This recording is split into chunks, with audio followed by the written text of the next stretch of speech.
Ulitin mo. Hindi ko napindot. Hindi ko napindot. Alin to? Ulit na kuya. Sino to? Si? Janitor. Tama? Eto, sino? Sumagot. Sumagot na. Eto. Lakasan mo, anak. Lakasan mo. Eto. Si? Guard. Eto. Awit. Eto, anong ginagawa nila? Tignan mo, anak. Ano? Naglilinis. Eto. Ginagawa nila. Ginagawa niyo rin to. Anong ginagawa? Eto, anong ginagawa nila? Hindi, pumipila sila. Pagpapasok na sa school, di ba pagpapasok kayo sa school, nakapila kayo? O eto, anong ginagawa nila? Naghuhugas ng kamay. Tapos ko nakain. Nung kumakain. Very good. Tapos, Paano nag-aaral ang mga bata? ito. Paano tumutulong sa paglilinis ng paaralan ang mga bata? Paano? Nalilinis din. Naglilinis din. Very good. Paano pumila ang mga bata sa kantin? Gray. Paano pumila ang mga bata sa kantin? Gano'n. Maayos. Ha? Masayang pumasok sa paaralan ang magpipinsang Nena, Biboy at Ben. Pagpasok sa silid-aralan, agad na tumakbo si Biboy. Gray. Kaya siya nadapa. Nadapa na, tingnan mo. Nilapitan siya ng guro at Ayan ba siya? yes, Ba't siya nagtagba? tinulungang makaupo ng maayos. Sa susunod, Biboy, huwag kang tumakbo upang hindi ka madapa, wika ng guro.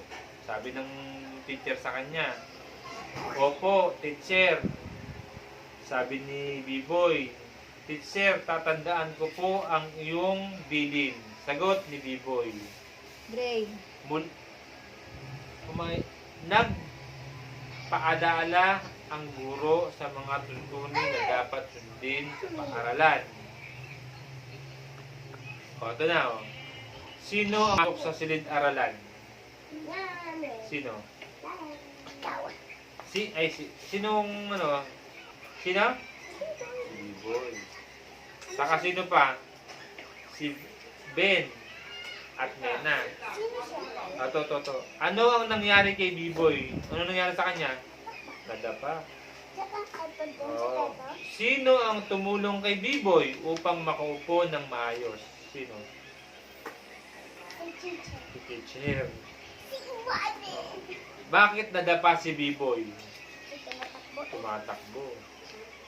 Dapat ba tayong sumunod sa mga tuntunin at gawain sa paaralan? Dapat. Bakit?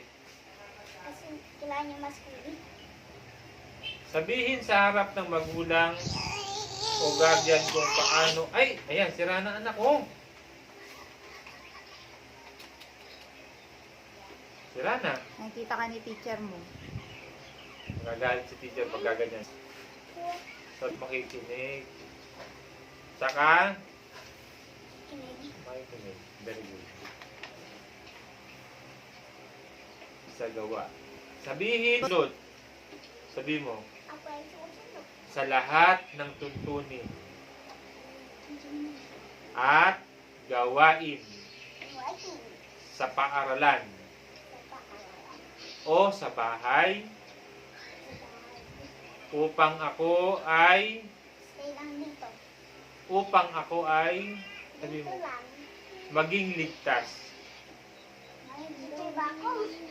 Maging ligtas. Sinabi niya na kasi, Anak.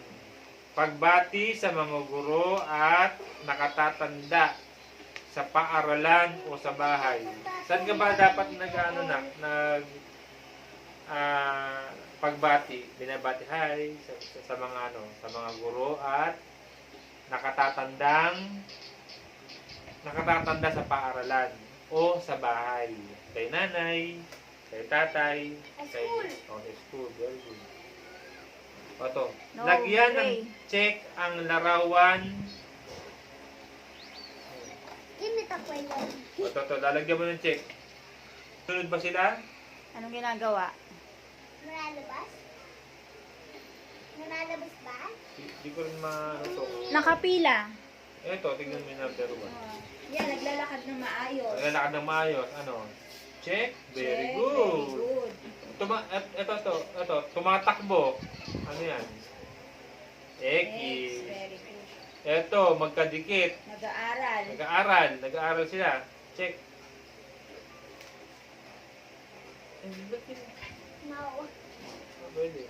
Ito, nakapila. Check. Checkin mo ng maayos. Okay. Ito, nagkakalat. Bad news. Bad news. Teacher ka na yung bed. Ito kasi parang magkadikit sila. Teacher gonna, oo, bawal nakadikit. Oo, bawal Dapat magkadikit. social distance. Social distance. Opo, very good. Okay, Dan. Good job, anak. Ha? Sulat!